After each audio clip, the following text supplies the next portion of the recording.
Walang hero ang nagkaroon ng pagkakataong labanan ang napakalaking kapangyarihan ng Haring Demonyo, at naipit ang lahi ng tao.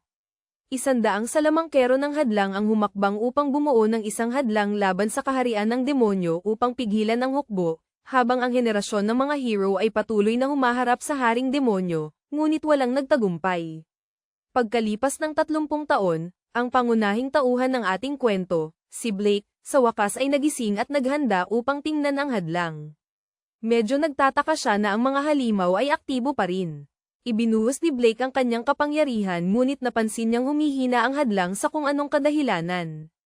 Naguguluhan siya at nagtataka kung bakit. Ang kapangyarihang mahika na kailangan niya ay tumaas din. Umaasa siya na may bayani na sa wakas ay nilinis ang gulo.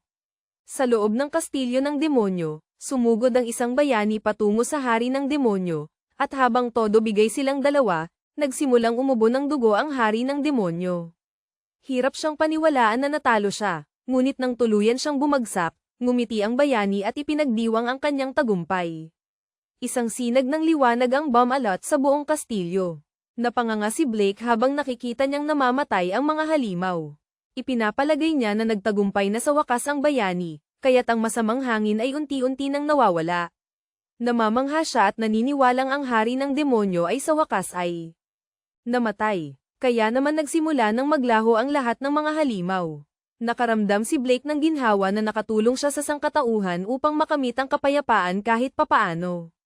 Nagtataka siya kung anong uri ng gantimpala ang matatanggap niya, ngunit pagkalipas ng isang buwan, may ilang sundalo ang lumitaw at sinabihan siya sa hindi magandang paraan na hindi na nila siya kailangan. Nalito siya, ngunit tinawag siya ng bastos na mga sundalo na isang sakim na impostor. Kahit na sinubukan niyang magpaliwanag at ituro ang kanyang mga pagsisikap, binaliwala nila ang lahat ng kanyang mga salita at naniniwala silang isa lamang siyang walang silbi at mahinang mage. Pinalayas siya, kahit na naglingkod siya halos buong buhay niya. Hindi maganda ang pakiramdam niya pero iniisip niyang wala siyang ibang pagpipilian kundi bumalik sa dati niyang nayon. Pumasok siya sa Adventure Guild ng kanyang nayon, pero nakakuha lang ng ilang mumunting barya para sa buong buhay niyang paglilingkod. Nagreklamo ang lalaki, pero ininsulto ng matandang receptionist ang kanyang trabaho at inutusan siyang tumahimik. Hindi maganda ang pakiramdam ng bida dahil alam niyang hindi sapat ang pera para mabuhay. Sinimulan niyang tanungin ang buong buhay niya at nagtataka kung walang saysay ang hadlang na pinanatili niya.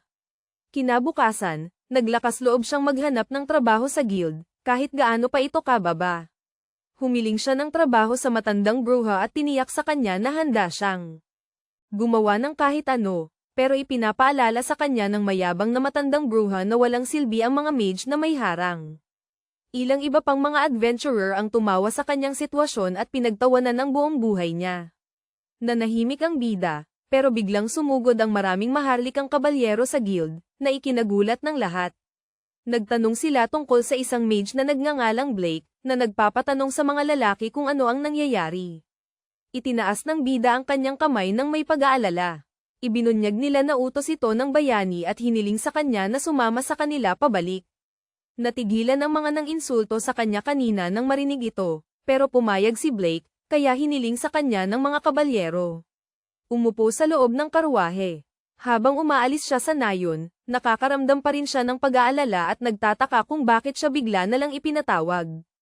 Naalala niya na nailigtas niya ang babae dati, pero nagdududa siya kung naaalala pa nito ang nangyari. Pumasok siya sa kapital at namangha sa tanawin. Pagkatapos pumasok sa kastilyo, patuloy pa rin siya sa pag-iisip, pero nanlaki ang mga mata niya nang salubungin siya ng babaeng bayani na may maningning na ngiti. Masaya niyang tinanong kung naaalala pa niya noong iniligtas niya ito mula sa mga halimaw. Kinumpirma niya na naalala niya, na ikinatuwa nito. Ipinakita nito ang kanyang pasasalamat, pero sinubukan niyang balewalain ito. Tuwang-tuwa si Alice na ibinahagi na gusto rin sanang magpasalamat ang kanyang mga kasama, ngunit abala silang lahat sa kanilang mga responsibilidad. Kumikinang ang mga mata ng dalaga habang nagtatanong kung ano ang balak niyang gawin, ipinapalagay na isa na siyang mahalagang tao ngayon, ngunit tumawa siya at sinabi na hindi pa siya sigurado. Masayang inanyayahan ni Alice na sumali siya sa maharlikang hukbo ng mga salamangkero, ngunit ipinaalala ni Gunther, isang kapitan ng ika-5 dibisyon, na isa lamang siyang barrier mage, kaya hindi niya siya dapat isama sa mga tunay na salamangkero.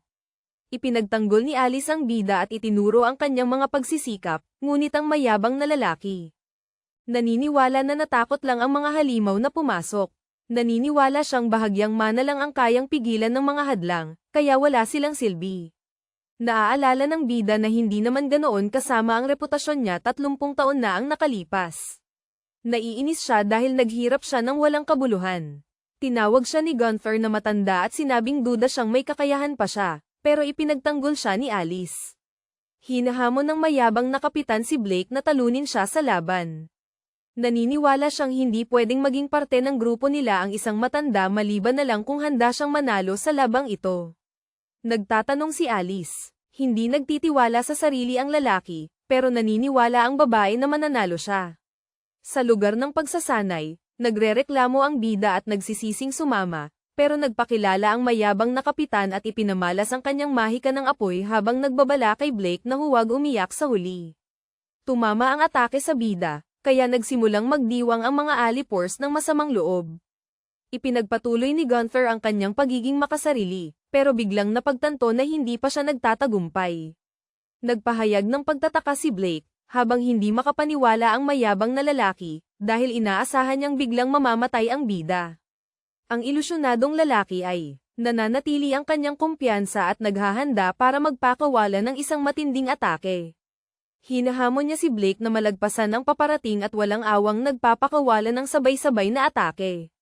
Nababahala ang mga nagmamasid sa nakikitang mga pagsabog, ngunit hindi natitinag ang bida.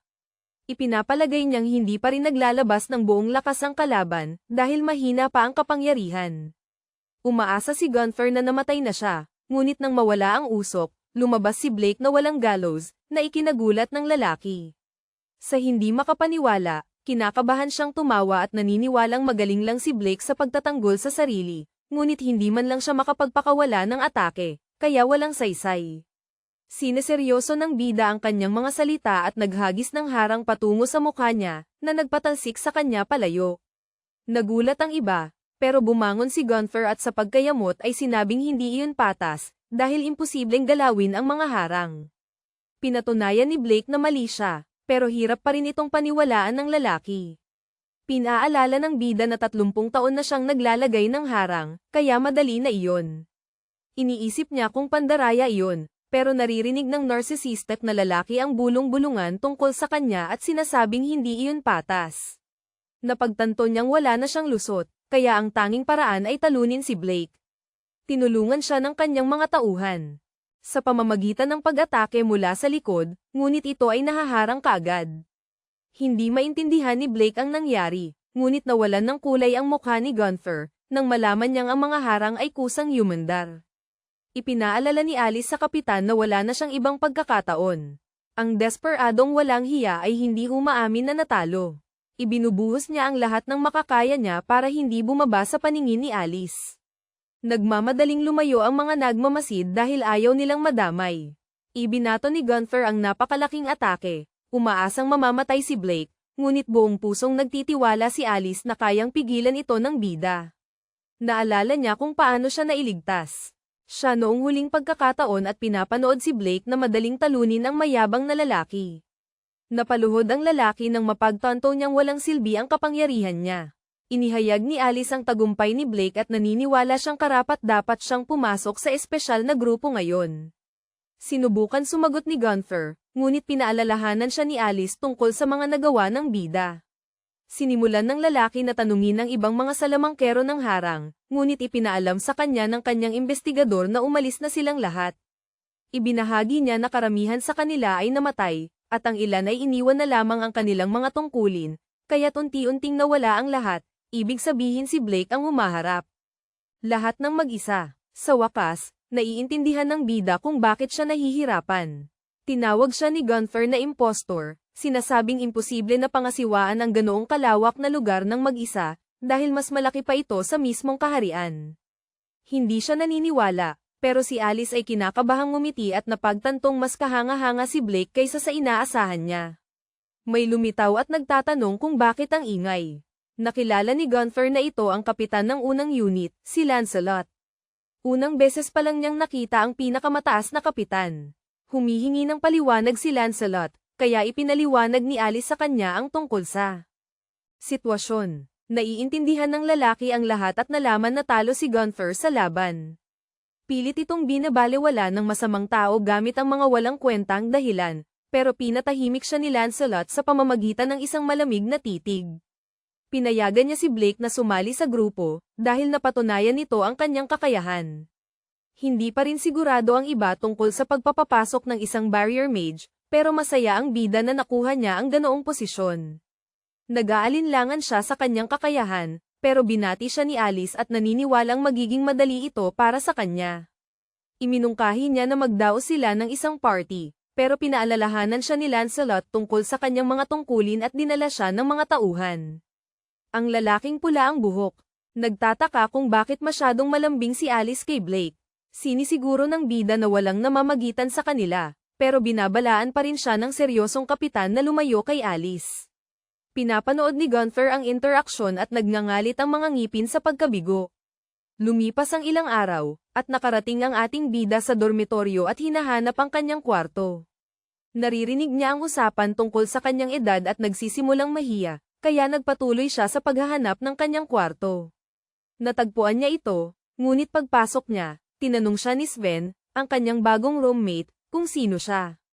Nagpakilala siya at ikinwento ang kanyang buhay, pero tinawag itong kalokohan ni Sven. Inaamin ni Blake na walang maniniwala sa isang tulad niya, pero nagtataka siya kung bakit nagpapanak si Sven tungkol dito. Nagsimulang magreklamo ang bata na matanda ang kasama niya sa kwarto. Naawa ang bida, pero nahihiyang binawi ni Sven ang mga sinabi niya dahil hindi naman kasalanan ni Blake. Napansin niya na magulo ang buhok ng bida, kaya napagpasyahan niyang gupitan ito. Natapos baguhin ng bata ang itsura ni Blake at biglang naalala na late na sila sa ensayo. Naghanda silang dalawa at umalis. Nagtataka ang mga kasamahan ni Blake, sina Therese at Clara, kung bakit may matandang sumasali sa kanila. Kinakabahang ipinakilala ni Blake, ang kanyang sarili, at gaya ng inaasahan, nagsimulang magreklamo si Teresa tungkol sa kanyang edad at sinabing ito'y nakakakilabot. Tinawag siya ni Clara na bastos, ngunit naiintindihan ni Blake ang pagkasuklim dahil siya lang ang matanda. Nagpakilala siya sa lahat, nag-usap ang mga baguhan tungkol sa mga sabi-sabi ngunit naniniwalang lahat ito'y kasinungalingan. Nagduda ang iba kung tinalo niya nga ang bise-kapitan, habang nag-aalala ng labis si Sven tungkol sa kanyang karera dahil nalaman niyang ang matanda ay isang barrier mage, dalubhasa sa mahika ng pananggalang. Nagningas ang mga mata ni Gunther sa pagnanais na maghayganti. Ipinaliwanag ng anonsyador na lahat sila ay bago, kaya ang kanilang mga dibisyon ay itatalaga pagkatapos ng mga resulta. Napagtanto ni Blake na mayroon pa siyang mahabang lakbayin pa. Nagpatuloy ang lalaki at inanunsyo na magkakaroon sila ng pagsusulit sa pagtitiis sa Mecha Forest sa loob ng 2 linggo. Nagsimulang magreklamo ang mga bagong recruit dahil alam nila kung gaano kadelikado ang gubat. Sinabihan ng tagapagbalita ang ating lalaki na malas siya at inutusan siyang magmadali. Inamin ni Sven na talo na siya bago pa man magsimula ang pagsusulit, dahil alam niyang hindi ito lugar para sa mga taong katulad niya. Nagmakaawa siya kay Blake na gawin ang kanyang makakaya, at inimpake nilang lahat ang kanilang mga bag. Sumakay ang grupo sa mga karwahe para makarating sa panimulang punto. Pinagmamasdan ni Gunther ang lahat mula sa malayo at ngumiti ng nakakaloko. Pagkarating sa gubat, si Sven sumisigaw at nagtataka kung nasaan siya. Hindi maintindihan ng mahinang lalaki kung bakit sa tuktok ng bundok sila nagsisimula. Hula niya ay minamalas sila at nagsimula siyang magreklamo. Umaasa siya na magiging maayos ang buhay niya pagkatapos sumali sa grupo ng hari, pero walang nangyari. Pinatahimik ni Teresa ang kanyang kaawa-awang bibig at inutusan siyang umasta bilang isang pinuno. Patuloy pa rin siyang nakikipagtalo sa kanya, pero iminungkahi ni Blake na tingnan muna nila ang mapa. Tumigil sa pagtatalo ang mga teenager, at natutunan nilang lahat na may paraan pa rin kung magmamadali sila. Magalang na ibinahagi ni Blake na dapat na silang magsimulang gumalaw. Sumang-ayon ang iba, dahil sila ay walang ibang pagpipilian. Tinatahak nila ang malupit na lupain. Nahihirapan ang iba sa pagdala ng kanilang mga gamit, ngunit napansin ni Clara na parang kay Blake ay napakadali. Hinala niya na baka may karanasan na pala ito. Pagkatapos ng ilang oras, sa wakas ay narating ng grupo ang nakakatakot na gubat. Ang salimuot ay ramdam na napakatindi na ang sinumang ordinaryong tao ay mamamatay, ngunit hindi sila apektado dahil silang lahat ay sinanay na mga salamangkero. Tiningnan ni Teresa at Sven ang mapa para tumungo sa kanilang patutunguhan.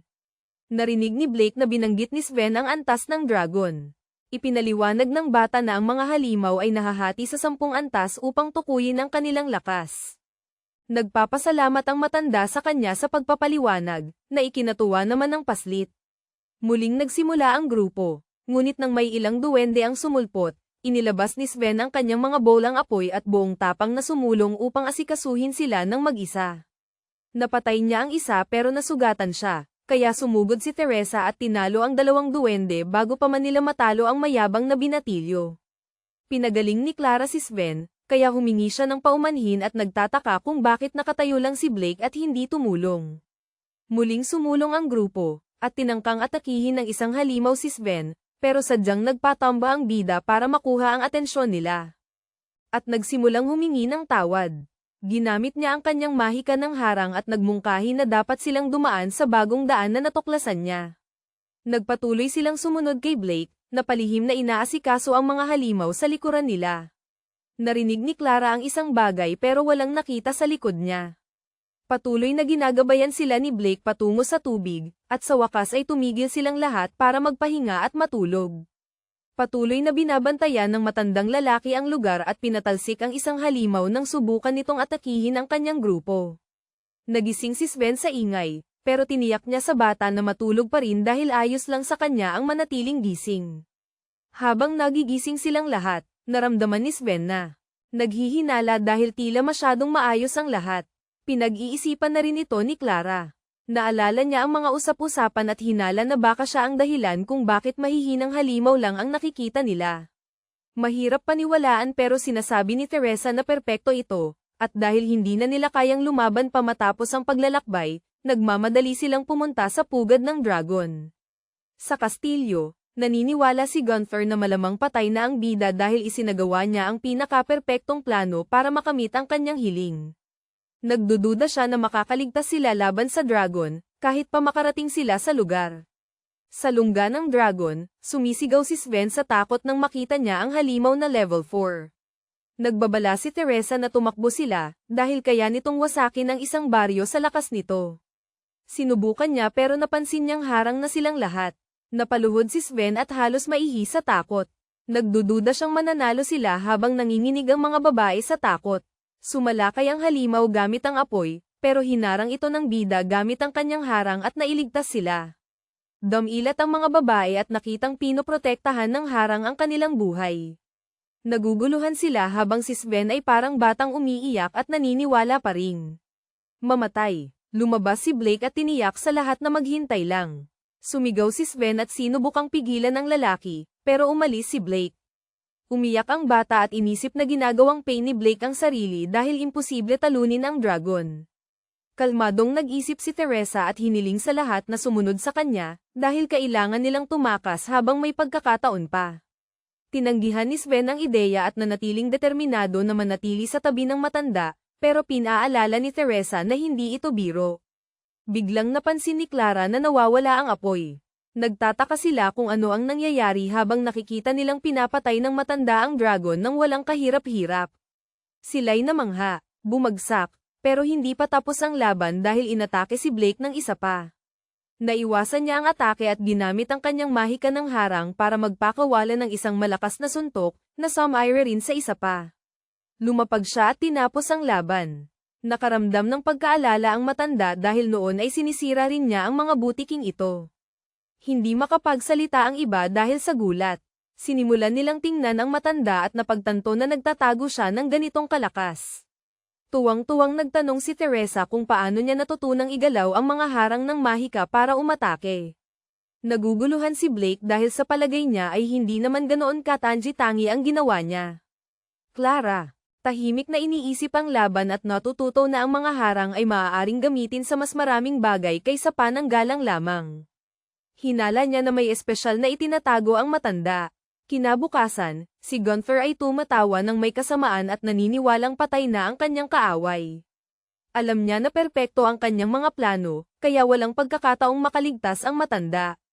Mula sa kawalan, lumitaw si Blake at ang kanyang mga kasamahan at nakamit ang unang pwesto sa karera, na ikinagulat ng masamang tao.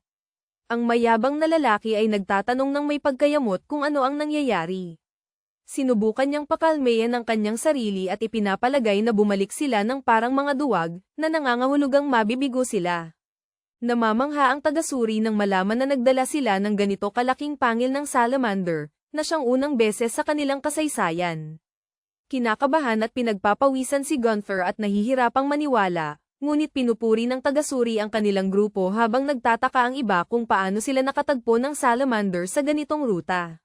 Napakaganda ng pakiramdam ni Sven, ngunit pinaalala ni Teresa na ang bida ang gumawa ng halos lahat ng gawain. Sinusubukan ni Blake na magpakumbaba, tinatawag itong hindi totoo at naniniwalang teamwork ito. Agad nagbago ang pananaw ng iba tungkol kay Blake, ngunit nagsimula siyang mag-focus sa nangyari at nagdududa kung ito ay basta lamang. Nagkataon dahil mas marami silang kainahinalang paghihirap na hinarap.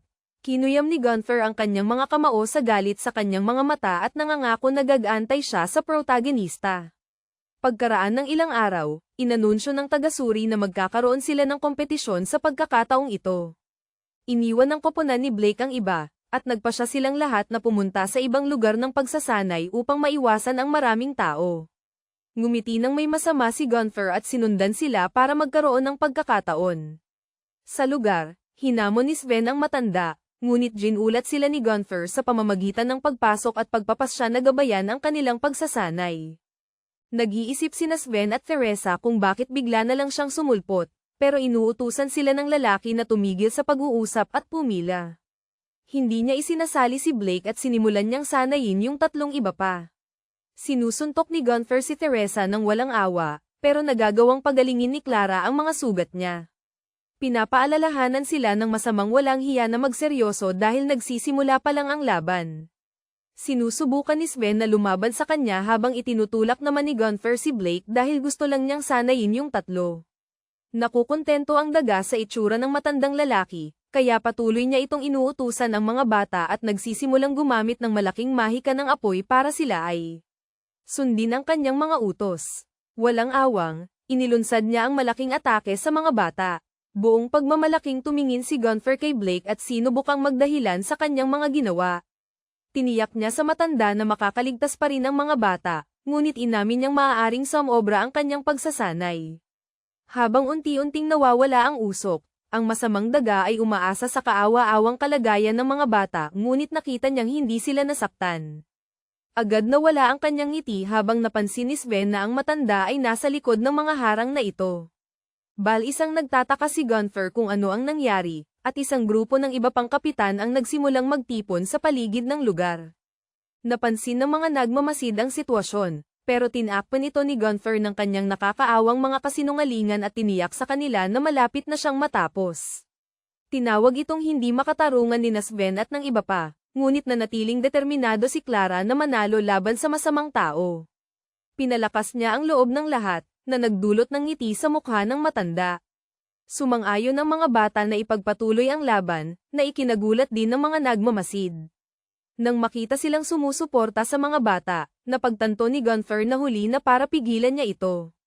Ginamit ni Clara ang kanyang mahika para pagalingin ang grupo kaya sumulong sila para sa tagumpay, ngunit nagsimulang magbigay todo ang masamang tao at naghagis ng maraming atake para tapusin sila. Sa paanuman, nakatalo ng mga bata ng walang galos sa tulong ng matandang lalaki. Tinawag ni Gunther na hindi makatarungan, ngunit nagpatuloy sila sa pag-atake at tinamaan ang masamang daga, naririnig ang lalaki na sumisigaw sa sakit. Ipinagdiwang ni Sven ang kanyang tagumpay, ngunit nawalan ng pasensya si Gunther at sa sobrang galit, nagpas siyang tapusin na lang ang kanilang buhay. Natakot ang mga teenager, ngunit sumugod si Blake para protektahan sila. Pinagsabihan si Gunther ng mga nagmamasid dahil sa kanyang mga kasinungalingan, ngunit patuloy siyang nagbubuga ng mas maraming kasinungalingan.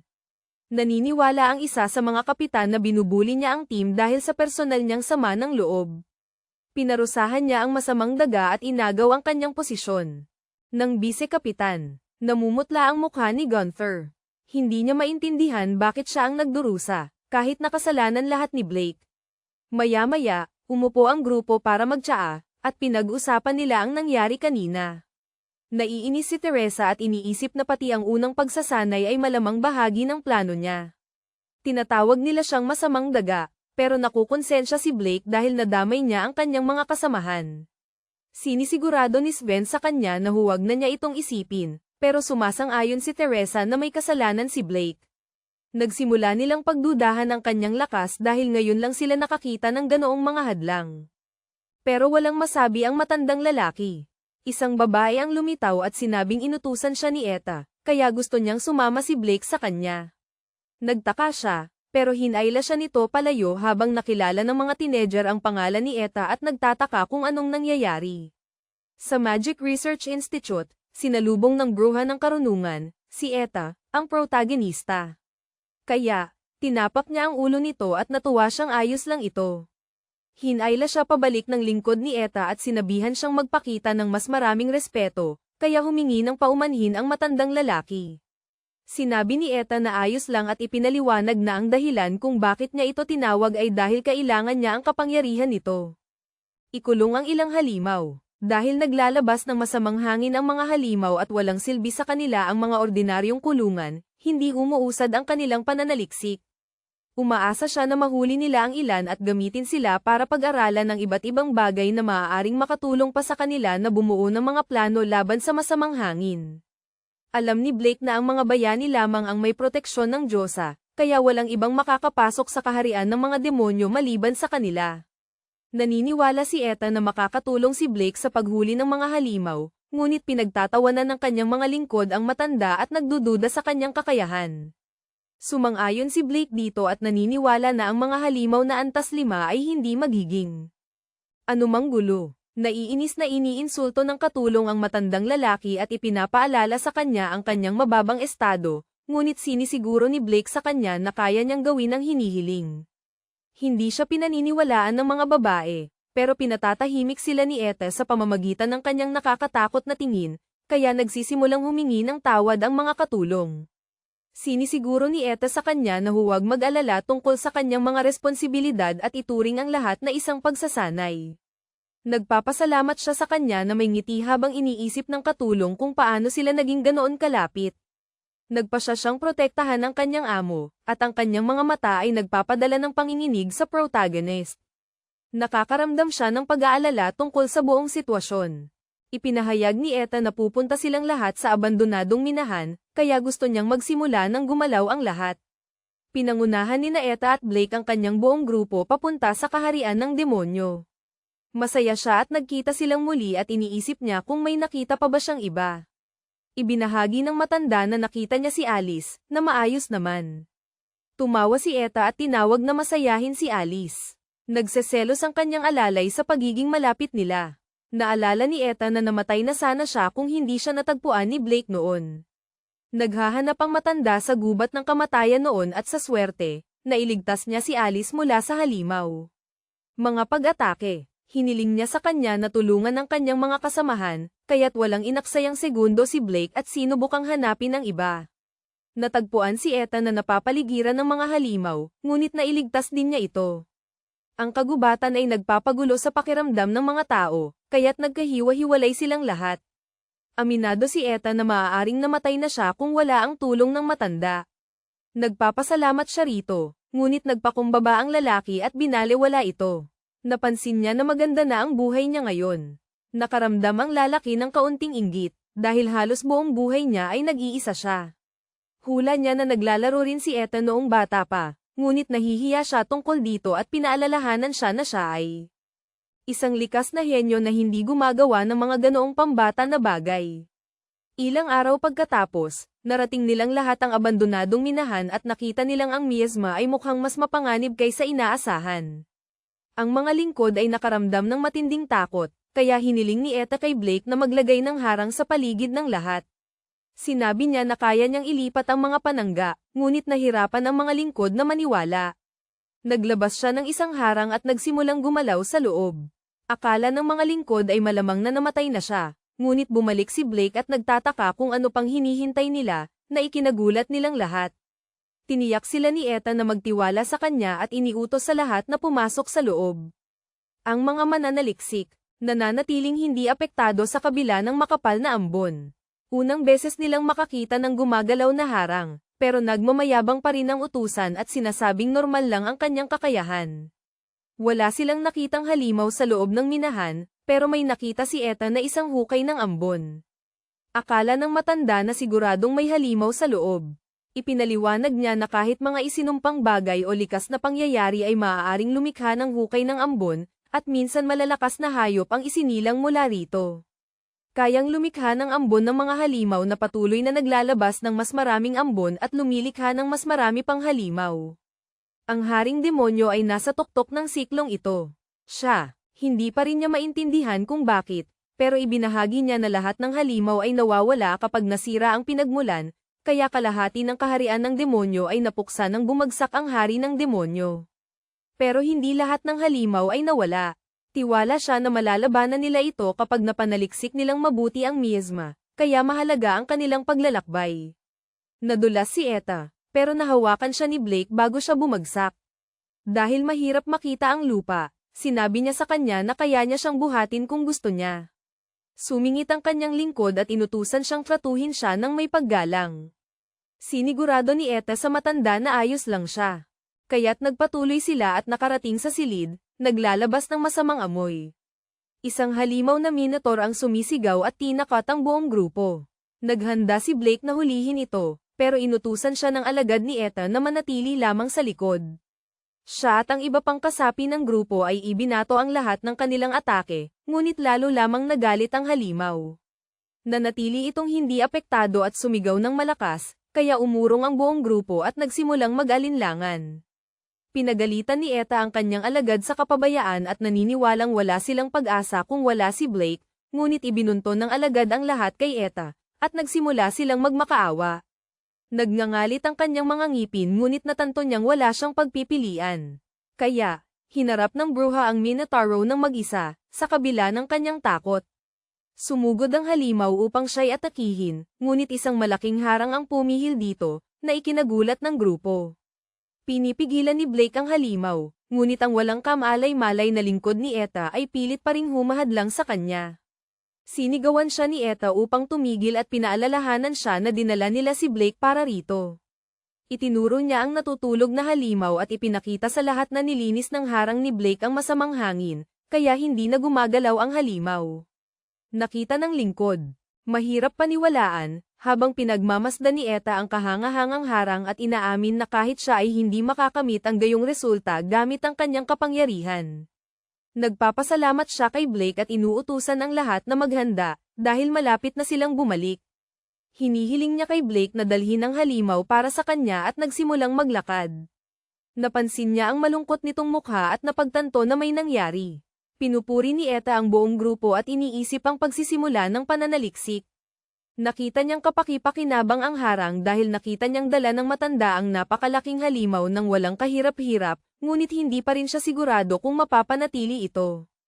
Ang protagonista. Ipinapakita na gumagana lamang ito kapag malapit siya, kung hindi, ang harang ay guguho kapag walang supply ng mahika. Sinusubukan ni Eta na mag-isip ng solusyon, ngunit sumingit na naman ang kanyang alila at naniniwalang dapat na lang gamitin ni Eta ang sarili niyang mahika. Nilutis ni Blake ang problema at naglabas ng isang bilog ng mahika, na lalong ikinainis ng alila. Sinisiguro niya rito na kayang panatilihin ng bilog ang harang habang wala siya. Naalala ni Eta na may nakita siyang katulad malapit sa kaharian ng demonyo. Naniniwala siyang kahangahangang ideya ito, kaya nagpasalamat siya sa kanya para sa mga papuri at ibinahagi na nilikha niya ito noong bata pa siya.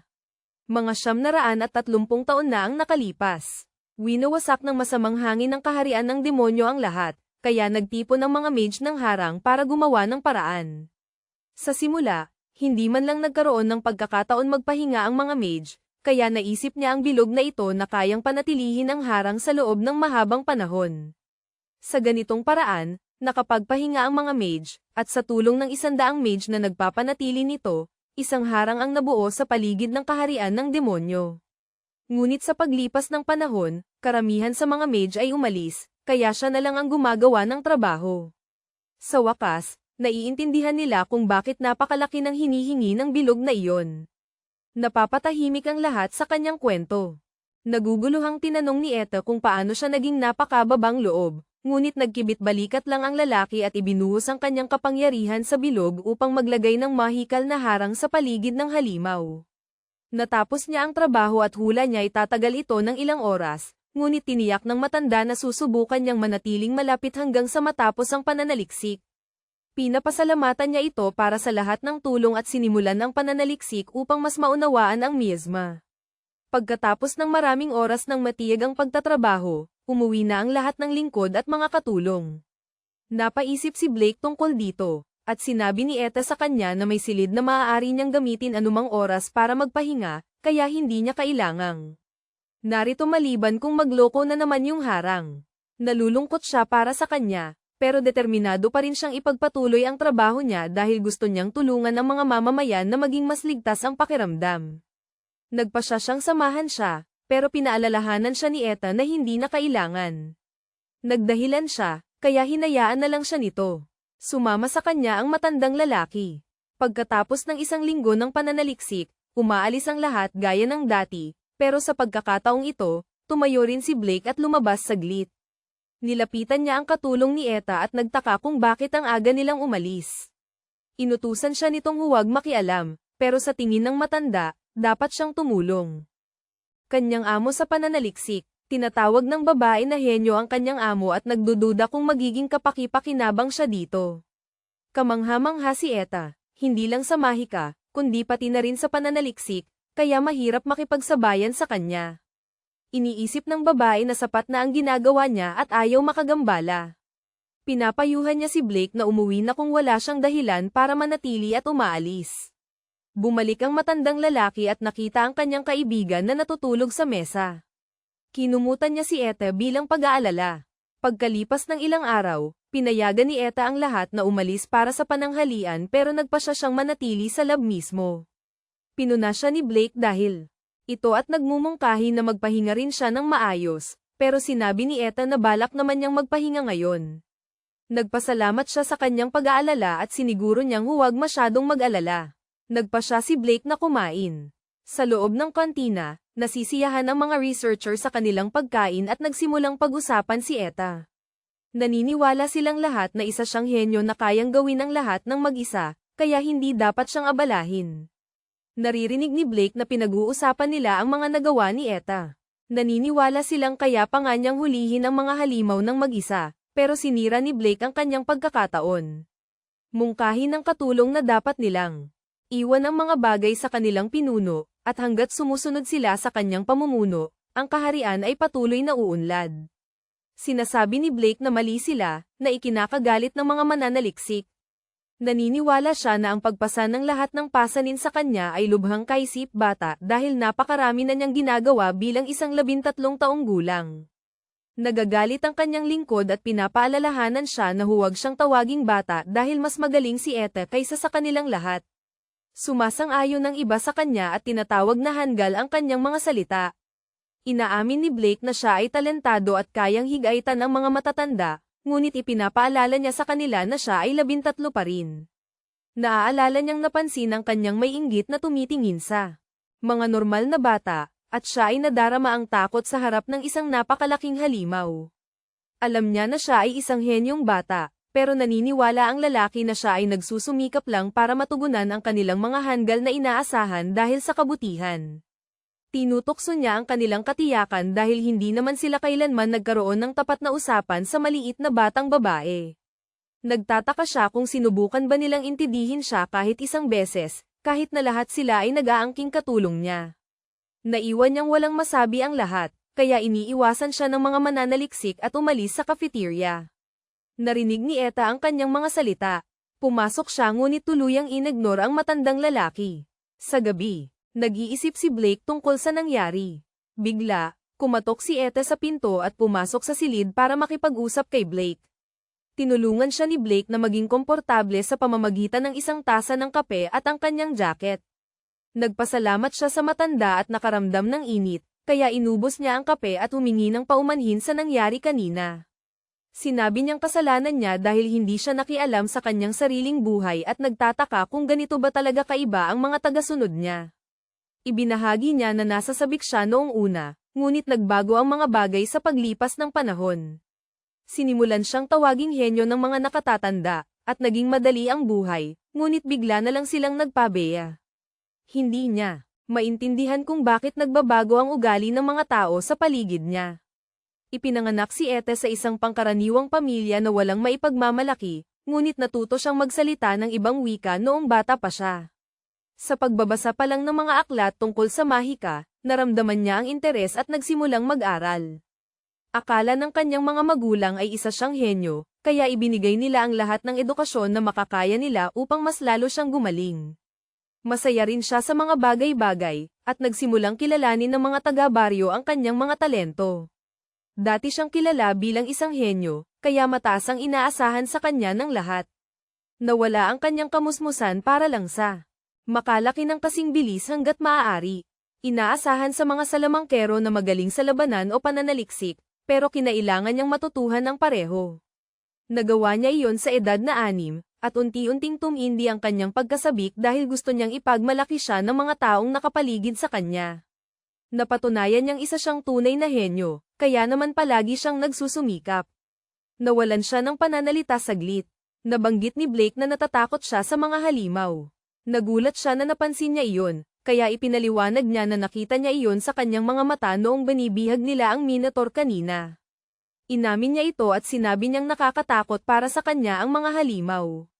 Kahit na kasama siya sa grupo ng mga bayani, hindi siya kailanman direktang nakipaglaban at tiniis lang ang takot habang sinusuportahan ang lahat mula sa likod. Sinabi niya sa kanya na imposible niyang kayanin silang mag-isa dahil talagang natatakot siya. Sinabi ni Blake na normal lang iyon at nakaka-relate siya. Ibinunyag niya na tinatago niya lang ito at lumalaban pa rin, dahil kung hindi, hindi siya mabubuhay. Ganoon siya nasanay lumaban sa mga halimaw. Umaasa si Eta na magiging katulad niya, ngunit naniniwala si Blake na ayos lang siya sa ngayon. Paalala sa kanya ng babae na umaasa ang mga nakatatanda sa kanya ng magagandang bagay. Kaya kailangan niyang mas magsumikap. Nagsisimula siyang manginig sa pag-aalala at naiisip na iiwan siya ng lahat kung hindi niya kayang harapin ang mga halimaw ng mag-isa. Nagsisimulang mag-overthink ang batang babae at nakakakita ng nakakatakot na mga imahe ng mga taong nadidismaya sa kanya. Tinatakpan niya ang kanyang mga tainga at nangangako na magiging mabuti siya at kikilos ayon sa gusto nila para hindi siya iwanan. Tinapak ng matanda ang kanyang ulo at nangako na hinding-hindi siya aalis. Alam niyang marami na siyang pinagdaanan at nananatili pa ring matatag, kaya pinupuri niya ito ng may banayad ng ngiti. Bumuhos ang luha ni Eta at nagsimulang umiyak ng walang patid. Mahigpit niya itong niyakap at ibinubulalas niya ang kanyang mga handgereng maglaro sa labas at makilala ang kanyang mga magulang. Hindi naman siya tutol sa pananaliksik pero gusto niya ng mga taong maaasahan niya dahil hindi niya kayang harapin ang mga halimaw. Tinitiyak ng matanda na normal lang ang umiyak sa harap ng mga nakatatanda, kahit inaasahan siyang maging seryoso ng iba sa lahat ng oras. Naiintindihan niyang malaki ang inaasahan ng mga tao sa kanya, pero sinasabi niya kay Eta na huwag nang masyadong magpilit. Ipinapangako niya na naruroon siya kung sakaling magkaproblema siya o kailangan niya ng taong tutulong sa kanya. Nagtatanong siya kung ayos lang ba iyon, kaya inuulit nito ang kanyang mga salita para sa kanya. Nagpapasalamat ang dalaga at sa wakas ay nakakatulog ng mahimbing sa unang pagkakataon. Naaalala ng matanda na pareho pa rin ito tulad ng dati. Ilang taon na ang nakalipas, matapos iligtas si Eta. Dinala niya ito para magpahinga at nakita niyang nanginginig ang kamay nito habang umiiyak sa kanyang pagtulog. Inaliw niya ito at hinawakan ang kamay nito buong gabi. Tulad ng dati, karga niya ang batang babae at sinisiguro sa kanya na hindi siya aalis sa tabi nito. Ilang araw ang lumipas, nakipagkita siya kay Eta na nakabihis ng mag-agarang damit at umaasa siyang hindi niya ito pinaghintay. Ilang araw ang nakalipas, humingi ng tulong si Eta sa lahat. Kahit naguguluhan, nakinig at tinulungan siya ng kanyang mga tagasunod sa bawat hakbang. Ang mga sumunod na araw ay parehong-pareho. Habang nagre-research sa gabi, biglang napagod si Eta at tumigil sa araw na iyon. Dali-dali siyang lumapit sa matanda at mahigpit siyang niyakap dahil pagod na siyang magtrabaho. Inalo siya nito gaya ng dati at tinapak ang kanyang ulo para ipakita ang pagmamahal. Ang batang babae ay humingi pa ng mga tapik at yakap mula sa kanya, kaya inakala ng lalaki na pagod na siya sa kanyang gawain. Nagpasyahan niyang mag-isip ng isang bagay at tinanong kung gusto niyang gumawa ng isang bagay sa kanyang araw ng pahinga. Tuwang-tuwa niyang sinabi na gusto niyang lumabas kasama siya. Sa kasalukuyan, nakilala ni Blake ang batang babae at dinala siya sa palengke. Gulat na gulat siya sa nakita niya ang maraming tao at sinabi na ngayon lang niya ito nakita ulit dahil wala siyang panahon para sa sarili niya. Sabi niya ay maganda ito at sa tingin niya magugustuhan niya ang unang pagkakataon niya dito. Nagpunta sila sa ilang tindahan at sumali si Ete sa ilang bata para magsaya pa. Papalubog na ang araw, nakita nila ang isang tindahan ng alahas, kaya hinayaan siya ni Blake na pumili ng kahit anong gusto niya. Nahirapan ang bata pumili, kaya kumuha si Blake ng isa at sinabing huwag mag-alala, dahil gusto niya siyang bigyan ng regalo. Binayaran ito ng lalaki. Nagpasalamat siya sa regalo at nagsimulang humanga sa kwintas. Tinatawag siyang mabuting ama ng may-ari ng tindahan, na ikinatawa nilang dalawa. Tinatapos nila ang araw na nakangiti at naghihilik. Pagkalipas ng ilang araw, tinipon ni Eta ang lahat at humingi ng paumanhin. Dahil nabigo siyang labanan ang salot, sinabi niyang nagbago ang pananaw niya sa mga harang at naniniwala siyang malaki ang maitutulong ng mga ito sa pagpigil sa salot. Kaya simula ngayon, titipunin niya ang lahat ng salamangkero na makakaya niya at isusulong ang ibang pananaliksik tungkol sa mahika ng harang. Hinihiling ng batang babae kay Blake na tumulong muli, at pumayag siya. Bigla, humingi ng paumanhin ang buong grupo sa kanilang inasal at sa hindi gaanong pagtulong sa. Kaya nila, inaamin nilang lahat na nauwi sila sa pagpasa ng lahat sa batang babae at pinabayaan ang kanilang mga responsibilidad na suportahan siya hanggat maaari. Ang mga tao ay humihingi rin ng paumanhin kay Blake at inaamin na sinusubukan nilang protektahan ang kanilang mahihinang ego sa pamamagitan ng patuloy na pang-iinsulto sa kanya. Pinapatawad sila ni Eta at Blake, ngunit inaamin niya na mahirap kapag kailangan niyang gawin ang lahat ng mag-isa, kaya dapat silang magsikap pa at tulungan siya sa abot ng kanilang makakaya. Nagpapasalamat ang kanyang lingkod sa pagpapatawad, habang ang iba ay humihingi ng tawad ng maayos kay Blake dahil sa wakas ay naiintindihan na nila. Gaano kakapaki-pakinabang ang mga harang. Lahat sila ay kinikilala na ang mahika ng harang ay kahanga-hanga. Nagtataka si Eta kung bakit sila biglang humingi ng tawad. Nagpapasalamat ang kanyang lingkod kay Blake para doon at tinatanggap na alam naman nilang nahihirapan si Eta sa mga bagay-bagay, at alam pa nga nila na bahagyang kasalanan nila iyon, pero hindi lang sila nagkaroon ng lakas ng loob para harapin ang katotohanan. Ngunit matapos silang pagsabihan ng matanda, napasaya siya nito, kaya nakaramdam sila ng motibasyon na magsalita na sa wakas at maging tapat kay Eta. Tinatawag ng lingkod ang matanda at ang kanyang mga pamamaraan na kahanga-hanga. Sumasang-ayon si Eta sa kanya at nakadarama ng pasasalamat para sa lahat. Lahat ay dumarating para magpaalam. Nangako si Eta na lagi niyang ipapaalam sa kanya ang mga nangyayari. Inaasahan naman ito ni Blake. May ibinulong ang batang babae sa kanyang tainga, at masaya siyang pumayag na may ngiti sa labi. Sa wakas, umalis ang protagonista sa pasilidad ng pananaliksik at nag-aalala kung okay lang ba ang iba. Nagalit sa kanya ang kanyang mga kasamahan dahil nag-alala sila. Naghingi siya ng tawad at ikinwento ang nangyari. Gulat sila sa kanyang kwento at pinagtanong siya dahil malapit siya sa dalawang miyembro ng grupo ng bayani. Napagtanto nila na hindi siya ordinaryong tao. Nagtanong ang matanda kung ano ang ginawa nila noong wala siya. Tuwang-tuwang ibinalita ni Sven na ipapakita niya bukas ang resulta ng kanyang pinaghirapan. Kinabukasan, sa lugar ng ensayo, nagsimula ng magprakti ang mga kasamahan ni Blake, pero pagkatapos lamang ng kaunting pagsasanay, nagsimula silang makaramdam ng pagod.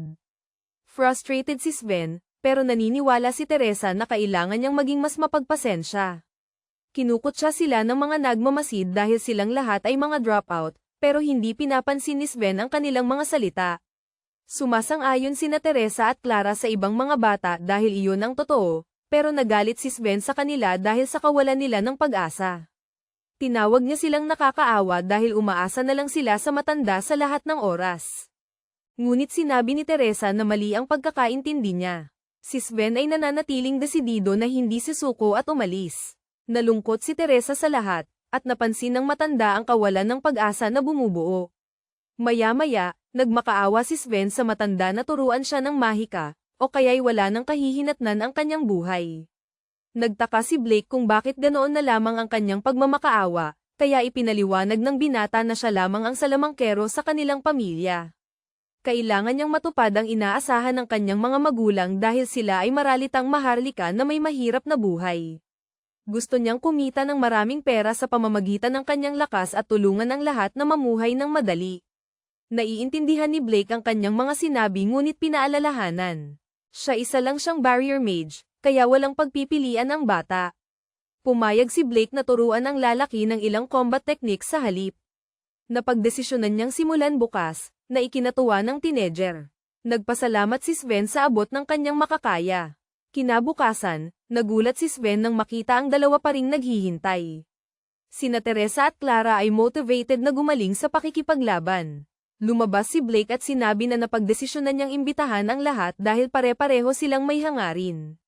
Nakaramdam ng galit si Sven tungkol dito habang nanatiling mapagmasid si Clara para matutunan kung paano lumakas ang matanda. Binigyan siya ni Blake ng ngiti para sa kanya. Agad na umiwas ng tingin at pilit na pinipigilan ang pamumula ng kanyang pisngi. Sa kagubatan ng mga mecha, nilalabanan ni Sven ang ilang butiki para magsanay at lumakas. Napansin niyang may papalapit mula sa likod, ngunit nailigtas siya ng matanda at pinayuhang maging maingat. Isang malaking hukbo ng mga butiki ang biglang lumitaw, natakot ang mga babae, pero nagdesisyon si Blake na ipakita sa kanila ang dapat gawin at ipinaliwanag na dapat silang gumamit ng malawakang atake sa ganoong sitwasyon. Winasak niya ang buong hukbo sa isang atake lang, ikinagulat ng kanyang mga estudyante. Tinanong nila ang kanyang napakalakas na kapangyarihan dahil nakatuon lang siya sa pagpapanatili ng mga hadlang sa lahat ng kanyang buhay. Sinasabi ni Blake na mahaba itong kwento at ibinabahagi na noong siya'y 9 na taong gulang pa lamang, dahil sa kanyang pambihirang potensyal, dinala siya sa kaharian ng demonyo. Lahat ng mga salamangkero ng harang ay itinalaga upang pigilan ang mga halimaw ng kaharian ng demonyo, ngunit wala silang tunay na yaman o sweldo. Di nagtagal, sila'y pinabayaan.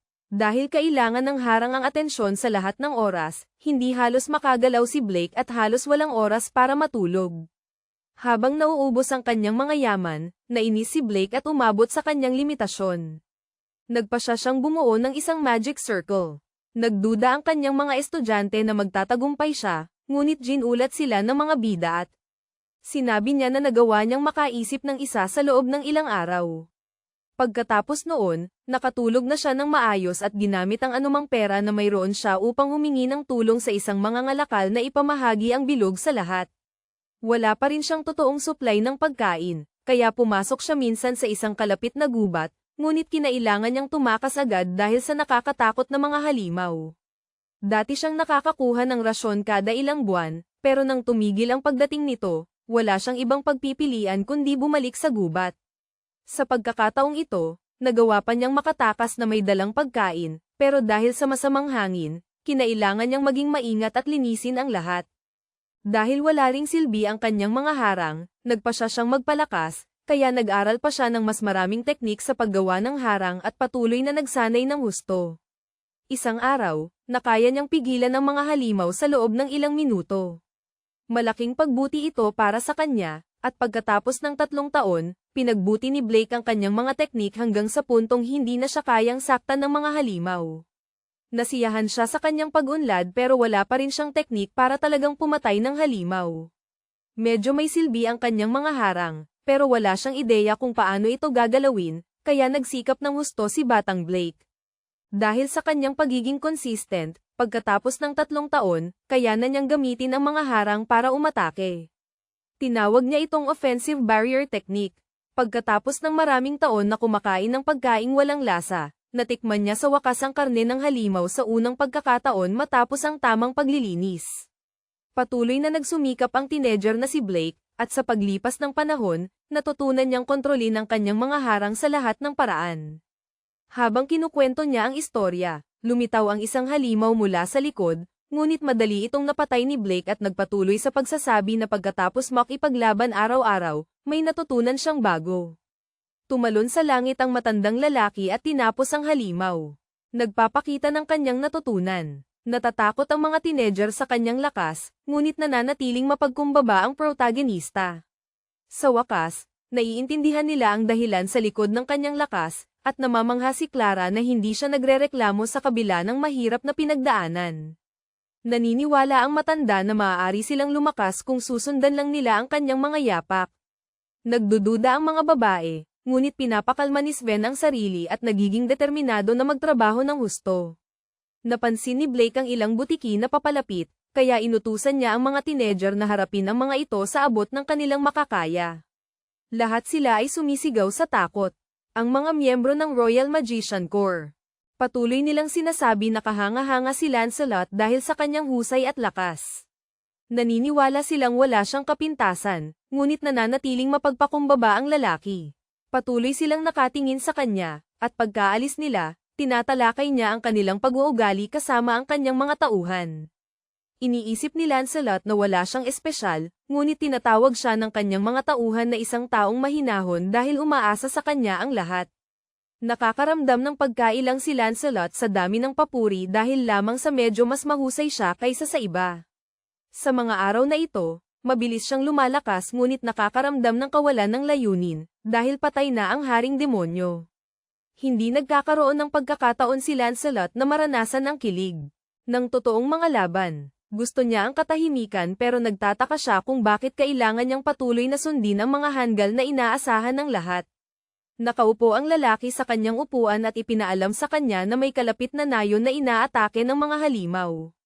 Binasa ni Lancelot ang liham at hinuha niya na dapat na lamang siyang magpadala ng ilang baguhan para harapin ito. Sinuri niya ang listahan at pinili ang grupo ng bida. Sa dormitoryo, nagsimulang mag-alala si Sven, gaya ng dati, habang sinusubukan siyang pakalmayin ng iba. Nag-alok si Blake ng tubig pero sumigaw si Sven sa pagkabigo, nagtataka kung bakit kalmado siya.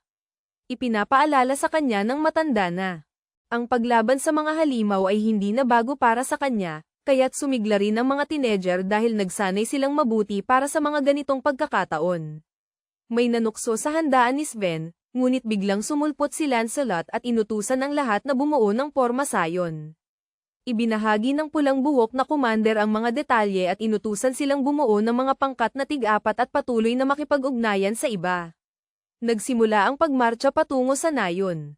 Pagkatapos ng ilang oras ng tuloy-tuloy na paglalakad, nagreklamo na ang lahat tungkol sa sitwasyon, kaya binigyan silang lahat ng 30 minuto para magpahinga. Sa wakas nakahinga ng maluwag ang mga baguhan. Pero may sumisigaw sa kanila para tumayo at tumulong na magpahinga ang mga kasapi ng squad. Dahil wala silang magawa, nag-abot ng prutas si Sven at ang iba pa at nagsimulang hilutin ang mga kasapi ng squad. Sa gabi, napupuyat sila dahil sa pagbabantay. Pagkatapos ng 7 araw ng parehong kalokohan, napagtanto ni Sven na mamamatay siya kapag nagpatuloy pa siya.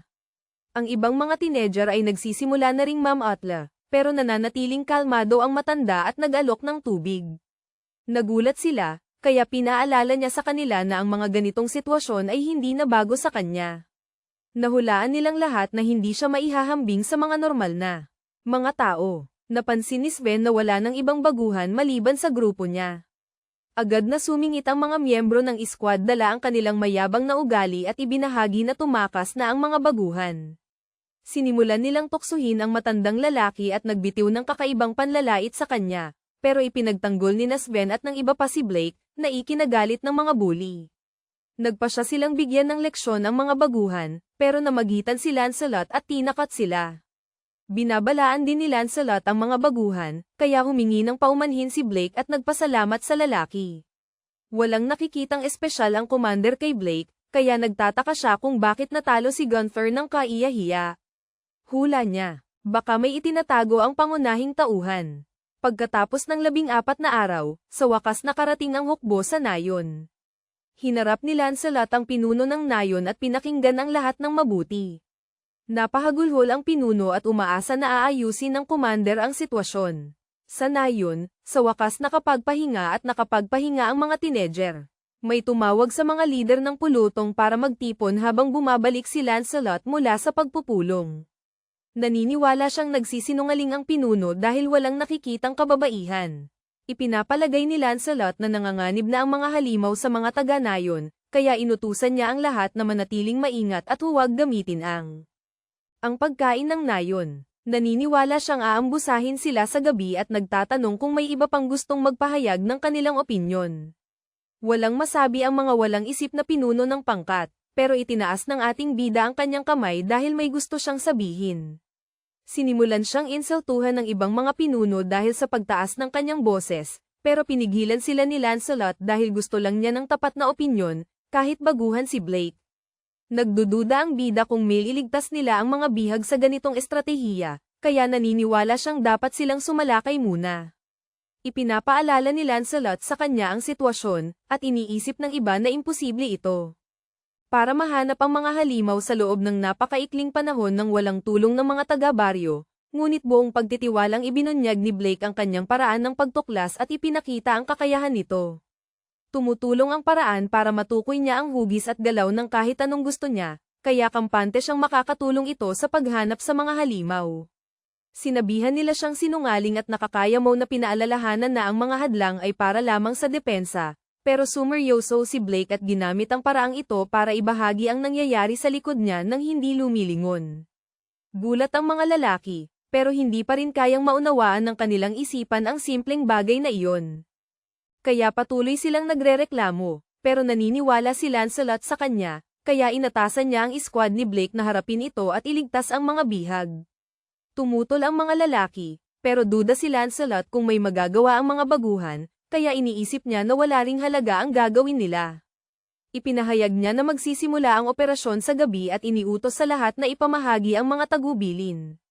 Sa gabi, sinimulan ng squad ni Blake ang mahalagang misyon. Nagulat si Sven na ipinagkatiwala sa kanila ng commander ang isang bagay na napakahalaga, pero ipinapalagay ng mga babae na siguro iniisip ni Lancelot na hindi nila kayang tapusin ang gawain. Tinanong nila kung alam ng matandang lalaki ang ginagawa niya. Sinisiguro ni Blake sa kanila na magaling ang kanyang pamamaraan ng pagtuklas, pero kailangan nilang gumalaw-galaw para dito. Nagulat silang lahat na marinig na kaya niyang gawin ang napakarami. Impresado si Clara sa matanda. Nagsisimula siyang mamula at nagtataka kung bakit siya kinikilig kapag malapit kay Blake. Sa nayon, hindi pa natatagalan pagkatapos matulog ang lahat, nagsisimula ang mga halimaw sa kanilang pananambang at palihim na pumapasok para patayin si Lancelot habang siya ay natutulog. Sinusubukan nilang sumalakay, pero winawasak niya sila at nadismaya na mga mahihinang halimaw lang pala ang mga ito. Nilalabanan din ng lahat ng iba pang mga pangkat ang pananambang at madaling natatalo ang mga halimaw na mababa ang antas. Ngunit biglang lumitaw ang isang hukbo ng mga orc na nasa antas 4 mula sa gubat. Sinimulan ng mga halimaw na baguhin ang laban habang winawasak nila ang hukbo ng commander. Napapaligiran ang mga tao, at nang malapit na silang mamatay, winasak ni Lancelot ang mga orc at tinanong kung nasaan ang iba pang mga halimaw. Isang orc lord ang sumulpot at tinakat ang mga lalaki, ngunit naniniwala silang kaya ng kanilang commander ang lahat. Tumalon si Lancelot sa himpapawid at pinakawalan ang kanyang malakas na mahika. Sa isang pagsabog lamang, natapos niya ang orc lord sa loob lamang ng ilang segundo. Tinitigan siya ng kanyang mga tauhan gaya ng dati, ngunit nanatiling maingat si Lancelot. At ipinapalagay na may utak sa likod nito, dahil ang mga orc lord ay hindi gaanong matalino. Mula sa kawalan, may biglang lumitaw at ikinagulat siya. Sa loob ng isang kuweba, natagpuan na ni Blake ang mga bihag. Pinalaya sila ng mga teenager at tinulungan silang makaramdam ng kapanatagan. May narinig si Blake, kaya iniwan niya ang lahat sa kanyang mga estudyante at dali-daling pumasok. Sa nayon, nag-alinlangan si Lancelot nang lumitaw sa harap niya ang malaking halimaw na may malakas na aura. Naniniwala ang ibang mga lalaki na ito ay level 8, na nangangahulugang wala silang laban, kaya duwag nilang iniwan ang lahat kay Lancelot. Nagsimulang umatake ang malaking halimaw at hinahamon ng kapitan na panatilihin ang kanyang reputasyon at ipakita ang kanyang kaya.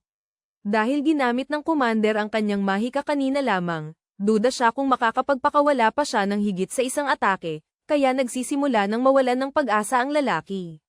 Patuloy siyang pinapalakas ng loob ng kanyang mga tauhan kaya nakakaramdam muli ng kumpiyansa ang kapitan. Naniniwala siyang mananalo siya, ngunit mabilis siyang pinababa ng halimaw nang tumama ito ng isang atake. Sumugod ang masamang halimaw para tapusin ang laban, ngunit sumugod si Blake sa tamang oras at ipinagtanggol ang commander gamit ang kanyang pamamaraan, na ikinagulat ng lahat. Nagawang pigilan ni Blake ang atake ng malaking palakol, kaya natigilan ang mga lalaki. Pagkatapos, lumapit ang kasama ko kay Lancelot at sinimulan siyang pagalingin. Nagulat si Lancelot na gumagamit siya ng banal na mahika, dahil akala niya dati, mahika lang ng panangga ang kaya niya. Nilinaw ng bayani, na ito ay teknik ng panangga na nagpapagaling, na gumagamit ng paglilinis at pagtukoy para pasiglahin at muling buuin ang katawan. Nagningning ang mga mata ng higanti sa galit, at itinaas niya ang kanyang palakol at paulit-ulit na pinukpok ito sa panangga. Tanong ni Blake kay Lancelot kung may pag-asa ba silang manalo, at sumagot siya na oo, kung gagamit siya ng mataas na antas ng mahika. Kahit na kailangan niya panahon para magpahinga, ipinaalam din ni Lancelot sa kanya na kailangang magpabeya ang higanti para gumana ito. May naisip ang bida. Gagawa siya ng pagkakataon at lalaban, na ikinagulat ni Lancelot. Sa kadudadadang pagpapasya, iniisip ni Lancelot kung paano lalaban si Blake gamit ang kanyang mga teknik sa hadlang, ngunit imbes na sabihin sa kanya, ipinakita ito ng bida. Nagliwanag ang kanyang katawan at naghanda siya habang tumatalon sa kanyang hadlang. Nagtaka ang higanti sa kakaibang galaw na ito at natamba ng ating bida, bumagsak sa lupa. Nasaksihan ng sitwasyon, nataranta ang mga bata habang nagawa ni Blake na para pabagsakin ang higanti. Nakakahiyang bumangon ang higanti at sinigawan siya na ibaba ang kanyang ego. Galit na galit, susugurin niya sana ulit ang ating bata, pero nakaplano na niya ang lahat. Inililihis niya ang atensyon nito gamit ang kanyang barrier magic, at ginagamit ni Lancelot ang kanyang high-level magic. Naghiyawan ang mga bata para sa kanya, at nagliliyab sa galit ang mga mata ni Lancelot. Gamit ang lahat ng kanyang magic, pinapabagsak niya ang higanti. Talagang hindi iyon inaasahan ng higanti, at nakahandusay na may malaking paso sa dibdib. Nang makita ang patay na halimaw, nagdiwang ang mga bata sa tuwa. Samantala, halos wala ng lakas ang kapitan para tumayo. Iyon ay nang lumapit ang ating bida at tinulungan siyang tumayo. Kinilala niya kung gaano kagaling si Lancelot, at binigyan din niya ng papuri ang ating protagonista. Pinalibutan ng mga lalaki si Lancelot, itinabi si Blake, kaya naging alinlangan ang ating bida tungkol sa kanyang ipinakita at nagbibitaw ng mga komento na parang kaya namang manalo ng kapitan kahit wala siya. Nang marinig iyon, nagalit ang kapitan at sinubukang pigilan sila, pero ang ating bida ay mahinahon at hinarap ito ng may pag-unawa. Ipinaliwanag niya na siguro hindi naman kailangan ng kapitan ang tulong niya, pero tao rin lang siya, at binigyang diin na ang kahalagahan ng paglaban ng sama-sama. Isa sa mga batang lalaki ang hinawakan ng kwelyo ni Blake dahil sa galit, pero sa isang mahigpit na hawak, inalis ng bida ang kamay niya at mariing ipinaalala na ang kanilang kapitan ay tao rin na may puso. Nang mapagtanto ang higpit ng hawak, binitiwan ng bata ang kanyang kamay at sumama na sa kanyang kasama. Napabuntong hininga si Blake, at kalaunan ang mga bihag ay naibalik sa baryo. Humingi pa ng paumanhin ang pinuno ng baryo, dahil nakaramdam siya ng pagbabanta, at hindi na natukoy ang pagkakakilanlan ng higanteng Barbarossa. Sa kabila ng paglutas sa lahat, may anino pa rin na nanatili. Pagkatapos bumalik, ang mga babae ay tila medyo pagod. Samantala, tinawag si Blake para uminom kasama ang kapitan. Ang biglaang imbitasyon ay parang abala, at humihingi ng paumanhin si Lancelot, pero sinisigurado ng ating bida na ito ang unang beses na maimbitahan siya ng kahit sino, kaya kabaliktaran ng abala ang nararamdaman niya. Nagkataon din na unang beses din ng kapitan na mag-imbita ng kahit sino. Nakadarama ng pagkapormal, hinimok siya ni Lancelot na magpahinga. Pumayag si Blake, at nagpatawag ang kapitan para mag-toast. Pagkasabi nito, patuloy silang ipagdiwang ang gabi. Kinabukasan, ang ating bida ay nakakaramdam ng panibagong sigla pagkatapos ng isang araw na pahinga at naglakad-lakad sa bayan. Nakadarama siya ng pasasalamat sa bayaning si Alice para sa kanyang bagong buhay. Habang abala siya sa kanyang mga iniisip, nabangga siya ng isang babaeng nakabalabal. Agad niyang inisip kung okay lang ba ito, pero hinawakan nito ang kanyang kamay at isinama siya. Sa kabilang banda, hinahanap siya ng mga kabalyero sa paligid, nag-aalala kung saan siya maaaring tumakas. Nakatago sa isang eskinita, humingi siya ng paumanhin sa ating bida sa pagdadawit sa kanya sa gulo na ito. Ngunit di nagtagal, natanto ng ating bida kung sino siya. Tinanggal niya ang kanyang balabal, at ito ay walang iba kundi si Alice. Magiliw niya itong binati, ngunit mas nagtataka siya kung bakit siya hinahabol. Buong pagmamalaki niyang inamin na tumakas siya mula sa trabaho, kung saan kailangan niyang makipagkita sa napakaraming tao. Dagdag pa, kailangan niyang maghanda ng mga dokumento at tumugon sa mga liham ng tagahanga. Malungkot niyang isinigaw na hindi niya naiintindihan ang hirap nito. Pinilit din magtrabaho sina Eta at ang iba pa, ngunit kumpara sa kanya, mas magagaan ang kanilang gawain. Kaya, tumakas siya. Napagtanto ni Blake na kailangan niya ng pahinga at niyaya siyang gumala, para pasalamatan siya sa lahat ng nagawa niya para sa kanya. Siya, masayang tinatanggap at dinadala siya sa kanyang paboritong lugar. Pagkatapos ay inilalabas niya ang 2 baunan, na naglalaman ng mga sandwich na kanyang ginawa. Nang makita ang 2 baunan, nagtataka si Blake kung bakit niya daladala ang 2.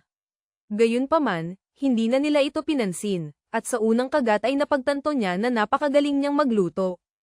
Inaamin ni Alice na siya ay maasikaso sa bahay, na sa tingin niya ay kakaiba para sa isang bayani. Bago siya lumakad sa landas ng pagiging bayani, mayroon siyang simpleng buhay bilang isang batang babae sa nayon na walang espesyal na kapangyarihan. Isang araw, natanggap niya ang pagpapala ng Diyosa na si Altria, at iyon ang araw na siya ay naging isang bayani para talunin ang haring demonyo. Isang babae na hindi pa nakahawak ng espada noon ay kinailangan sumailalim sa mahigpit na pagsasanay, pero ngayon ay gustong-gusto na niya ang pag-eespada. Kapag naiisip niya ang kanyang pagsasanay, naalala niya ang mga pagsubok na hinarap niya kasama lang ang ilang kasama. Pero dahil natalo na niya ang haring demonyo, kakaunti na lang ang natitirang halimaw, na nangangahulugang kapayapaan sa wakas. Bigla, tumayo si Blake, sinasabing isa lamang siyang matandang barrier mage na madalas balewalain. Tiyak na hindi inaasahan ni Alice ang biglaang pagbubuhos ng kanyang problema, pero di nagtagal, inamin niya na ang gusto lang naman niya. Ang gawin ay protektahan si Alice. Inaamin din niya ang dahilan ng paglalagay ng harang laban sa kaharian ng demonyo, para protektahan ang lahat. Ngayon gusto rin niyang protektahan si Alice. Nang marinig iyon, kinakabahan si Alice dahil isa na siyang bayani, ngunit tiniyak ng bida sa kanya na si Alice ay isang mabuting tao. Nakaramdam siya ng init sa kanyang mga salita at inamin na medyo nadismaya siya. Kalaunan, bumalik sila sa bayan, nagpaalam, at nagplanong magkita ulit sa lalong madaling panahon. Ngunit sa likod ng isang pader, isang lalaking nakabalabal ang nakatingin sa ating bayani, at sa kanyang isip ay isinumpa siyang mamatay habang mukhang galit na galit. Nawawala si Gunther ng kanyang isip niya matapos sabihin sa kanya na ililipat siya sa rehiyon ng Mabel. Nagprotesta siya na para siyang ibinababa sa pwesto, pero iyon lang naman ang resulta ng kanyang maling pag-uugali at pag-abuso sa kapangyarihan. Hindi lang iyon, gumawa pa siya ng gulo sa training unit. Hindi na siya kayang pagtakpan pa, kahit pagaling siya sa marangal na pamilya at isang mahusay na mage. Wala nang halaga ang lahat ng iyon, dahil wala na siyang magagawa. Napagtanto ng isa pang lalaki kung gaano kalokohan ang makipag-team up sa kanya. Pagkatapos ay inutusan niya si Gunther na magsimula sa Borderlands. Hindi mapigilan ni Gunther ang galit pagkatapos. Napagtanto niyang naputol na siya sa kapangyarihan. Lahat ng mata ay nakatuon sa kanya habang naglalakad siya sa pasilyo.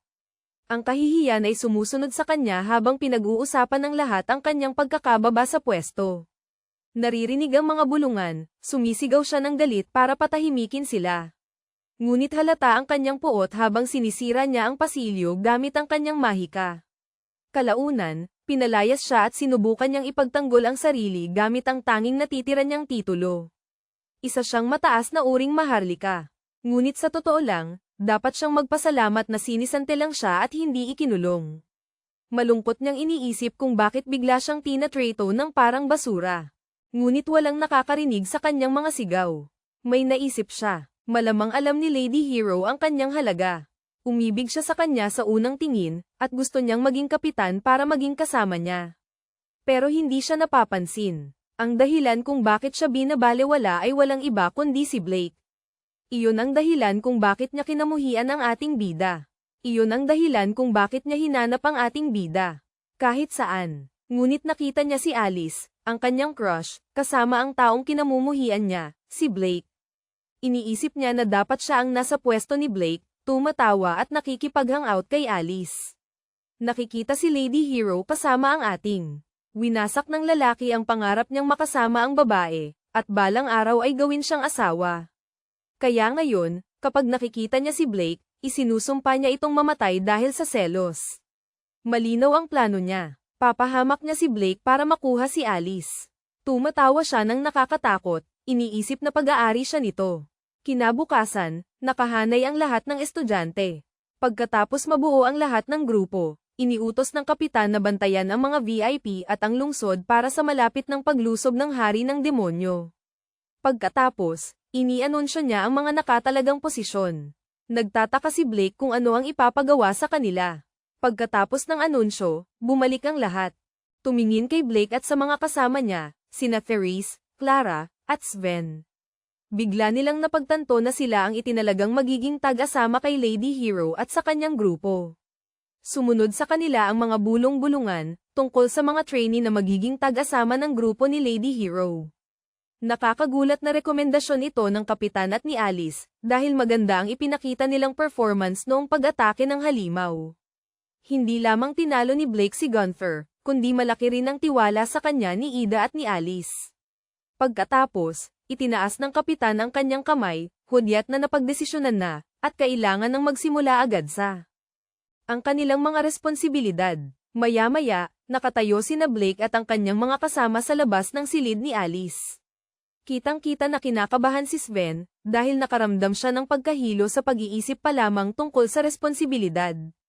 Hinihimok siya ni Therese at Clara na magpakatatag, habang nanginginig ang kanilang mga binti. Tinipon ni Sven ang lahat ng kanyang lakas ng loob at nagpasya siyang pumasok. Sa loob, masaya sina Alice at Ida na makita sila. Samantala, hindi makapaniwala sina Therese, Clara, at Sven na nasa harap nila ang Lady Hero at Lady Ida. Kinakamayan sila ni Blake ng normal, at humihingi ng paumanhin sa pagpapatagal sa kanila. Nakikipag-usap sina Ida at Alice kay Blake, na nagpapagaan. Napagtanto ng kanyang mga kaibigan na sila pala ay tunay na magkaibigan. Kalaunan, nang sila ay umupo, maliban kay Blake, lahat ng kanyang mga kakampi ay kinakabahan. Siniigurado ni Ida at Alice sa kanila na kailangan nilang mag-relax at hindi sila magagalit. Sa kabila ng kanilang pagiging mabait, nakakatakot pa rin sila sa kanila. Samantala, masaya si Blake na sila ay nirekomenda ng kilalang partido. Hindi maiwasan ng lahat ng kanyang kasama na isipin na inakala nila si Blake na isang ordinaryong tao. Ngunit ito ay taliwas sa unang iniisip nila. May naisip ang isang kabalyero kay Alice, na marahil si Blake lamang ang may kakayahan sa sila. Tila mahihina sila, parang mga baguhang salamangkero, at mas makakabuti kung mapapalitan sila ng mas mahuhusay na mage. Nang marinig iyon, lalo silang tatlo na kinabahan, iniisip na wala silang silbi. Ngunit tumayo si Therese, nakikiusap na hayaan silang gampanan ang tungkuling ito. Tumayo rin ang dalawa kasama niya, tinitiyak na mas may kakayahan sila kaysa sa inaakala. Napabuntong hininga ang kabalyero, ipinapalam sa kanila na sila'y susubukan. Ipinaliwanag niya sa kanila ang mga patakaran. Kung makakapanalasa sila ng atake, sila ang magtatagumpay. Tinitiyak din ng kabalyero na hindi siya gagamit ng anumang mahika, na tila sila ay binibigyan ng hinahamak. Nagliliyab sa galit ang kanilang mga mukha, at ibinabato nila ang kanilang mga atake sa kabalyero. Ngunit mabilis niya itong nailagan, at hindi maisip ni Sven na nailagan ng kabalyero ang lahat ng atake. Inamin ng kabalyero na sinanay sila ni Lady Walburga, kaya walang posibilidad na matatalo sila ng mga salamangkero. Henyo si Walburga pagdating sa paghawak ng espada, na kayang kalabanin ng mga salamangkero ng madali. Pagkatapos ay lumayo ang kabalyero, sinasabing hindi niya maaaring hayaan na ang mga walang kapangyarihang tao ang maging tagasundo. Sa kabilang banda, nagtanong si Blake tungkol sa seremonya at ang petsa nito. Sinabi sa kanya ni Alice na ito ay sa loob ng 3 linggo. Pagkatapos, Tiniyak ng ating bida sa kabalyero na mag-eensayo siya at palalakasin ang kanyang mga kasama hanggang noon. Sumang-ayon ang kabalyero, sinasabing susuriin niya silang muli 3 araw bago ang kaganapan. Sumang-ayon ang mga kasamahan ni Blake na may motibasyon, samantala sina Alice at Etta ay nag-cheer para sa kanila. Ang kabalyero ay hindi talaga umaasa, dahil sa ikli ng panahon na mayroon sila, ngunit tiniyak nila na mag-eensayo silang mabuti. Maya-maya, nakita ang mga kasamahan na hinahabol ng mga halimaw sa Mecha Forest, sumisigaw na hindi pa sila handang mamatay. Habang sila ay tumatakbo, para sa kanilang buhay, sumisigaw sila na imposibleng talunin ang isang level 3 na halimaw sa kasalukuyan nilang antas. Samantala, hinihikayat sila ni Blake na gawin ang kanilang makakaya, dahil hindi sila lalakas kung tatakbo sila.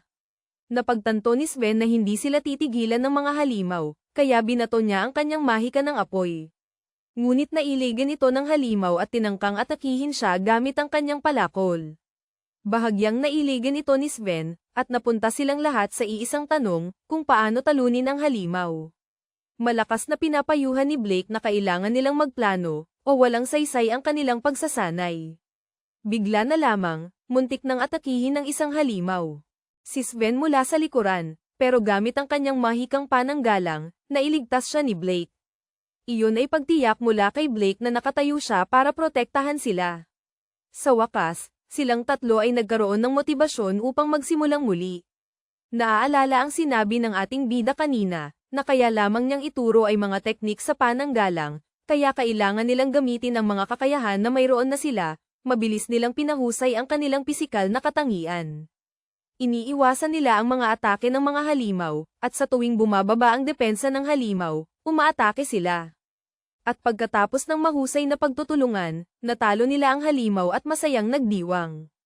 Ang kanilang unang tagumpay, tinitingnan sila ni Blake mula sa itaas habang pinag-uusapan nilang makakatulong ang kanilang pagtutulungan para mas lumakas sila.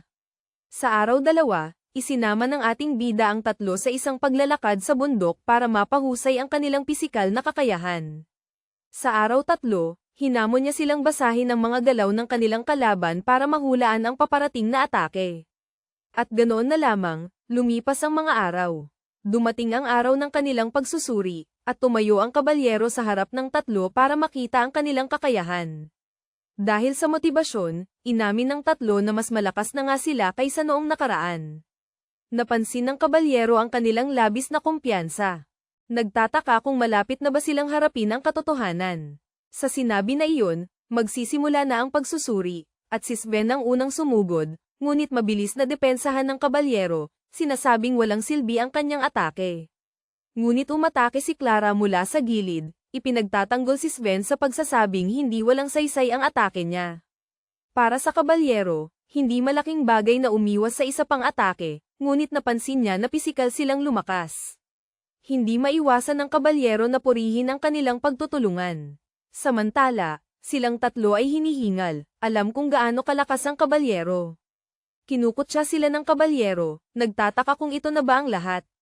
Mayroon sila, kaya nagpasya silang ibigay ang lahat, dahil wala nang ibang pagpipilian. Sa isang kisap mata, pinalibutan nila ang kabalyero, ipinapakita ang kanilang bagong natamong mahika. Pagkatapos, inamin nila ang kanilang mga katangian, na ikinagulat ng kabalyero, dahil ito ay nasa antas intermediate, na hindi niya inaasahan mula sa tatlong ito. Ngunit nailigtas siya ng kanyang mabilis na pag-iisip, at naiwasan niya ito. Nakahiga si Sven sa lupa, nag-iisip kung paano nagawang iwasan ito ng kabalyero. Sinabi ni Alice na tapos na, habang si Sven at ang kanyang mga kaibigan ay malapit nang umiyak, dahil naubusan na sila ng kapangyarihang mahika. Ngunit tiniyak sa kanila ni Blake na, ay naging ganito kalakas sa loob lamang ng 3 linggo, at dapat silang magpasalamat para doon. Sa kanilang gulat, lumapit sa kanila ang kabalyero, at ipinahayag na sila ay pumasa sa kanilang pagsubok. Hindi nila maintindihan, dahil natalo sila sa kanya. Ngunit tiniyak sa kanila ng kabalyero na kahanga-hanga ang kanilang kapangyarihan ng mahika, na nagawang makapagdulot ng pinsala sa kanya. Malaki ang kanilang inunlad sa nakalipas na 3 linggo, at magiging mahusay sila bilang mga taga-sundo. Pumasok ang ating bida at binati sila, habang ang tatlo sa kanila ay masayang nagdiwang na hindi nasayang ang kanilang pagsisikap. Samantala, sina Alice at Etta, ang maestro at ang kanyang mga disipulo, panatag ang kanilang loob kasama si Blake at ang kanyang mga kasamahan, tiwala na magiging ligtas ang seremonya. Ngunit ipinaalam ni Etta sa kanila na may mga naririnig siyang usap-usapan, kaya umaasa siya na magiging maayos ang lahat. Dumating na ang araw ng seremonya ng pagpapaamo. Dumating ang grupo ng mga bayani, at napakaraming tagahanga. Alam ni Sven, Clara, at Therese na kailangan nilang maging maingat. Ang dalawang kasama ni Alice ay nasa ibang karwahe, na napansin ni Blake. Bigla, lumapit sina Alice at Etta para kausapin ang ating bida, pero tinanggihan niya sila. Dahil gusto niyang mag-focus sa kanyang tungkulin, batid na hindi siya maaaring mabaygo. Kanina, ipinaalam ng kabalyero sa kanila na ang bayani at ang kanyang mga kasama ay pinupuntirya para patayin, dahil may ilang tangkang pagpatay at pagdukot na sa kanilang mga katulong. Inutusan sila ng kabalyero na protektahan sila sa abot ng kanilang makakaya. Kaya si Blake ay nananatiling mas mapagmasid at alerto, batid ang banta. Sa gitna ng karamihan ay nakatayo si Gunther, at dahil sa galit, bigla siyang sumugod sa kanila. Napigilan siya agad doon habang nakikita ni Blake na si Gunther iyon. Inutusan ng mga kabalyero na huwag magpakita ng awa kung manlaban si Gunther. Ngunit isa lang ang kay Gunther. Motibasyon. Patayin si Blake at kunin si Alice. Isang kabalyero ang lumapit para pigilan si Gunther, pero inatake siya ni Gunther, kaya nagkagulo ang mga tao. Sa loob ng ilang minuto, wala na ang mga tao. Agad na dumating si Etta para gamutin ang kabalyerong nasunog ni Gunther. Bigla, sinalakay ng tatlong kalaro ni Blake si Gunther at pinigilan siya. Sumigaw siya na bitawan siya, pero nagawa nilang ibagsak siya sa lupa. Nakita niya ang ating bida, at sinimulan niya itong sampain. Galit niyang ginamit ang kanyang kapangyarihan ng apoy, sumisigaw na kung hindi mapapasakan niya si Alice, susunugin niya ang lahat. Nagawa niyang maghagis ng sumugod sa kanila, pero nailigtas silang lahat ng harang ni Blake. Nagbubulala si Gunther ng galit sa ating bida, pero malungkot na nagtataka si Alice kung bakit siya nagiging kontrabida. Nagmamakaawa siya na bumalik si Alice sa kanya at binabanggit ang araw kung kailan daw sila nagtapat ng pag-ibig sa isa't isa. Nagtataka si Alice, dahil hindi pa nga sila gaanong nag-uusap. Sumisigaw si Gunther na kailangan niya ang pagmamahal ni Alice. Samantala, nakaramdam ng lungkot si Etta para kay Gunther dahil nag-iilusyon ito. Bigla, bumaling ang babaeng bida kay Blake at nagsimulang linawin na hindi pa siya nakikipag-date kahit kailan, at naguguluhan ang ating bida. Tapos, ipinahayag ni Alice na ang sumusugod ay naaresto na, at tiniyak sa lahat na walang masamang mangyayari ngayon. Muling nagdiwang ang lahat, at ang babaeng bayani ay natutuwa na kumuha sila ng mga taga-sama.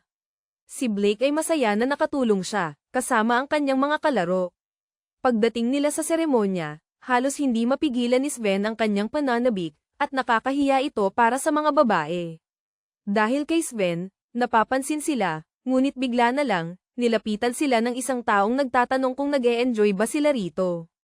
Paglingon nila, sina Etta at Alice, na napakaganda. Namamangha ang lahat sa kanilang kagandahan. Kahit si Blake ay hindi mapigilan ang sarili at kinikilala kung gaano sila kaganda.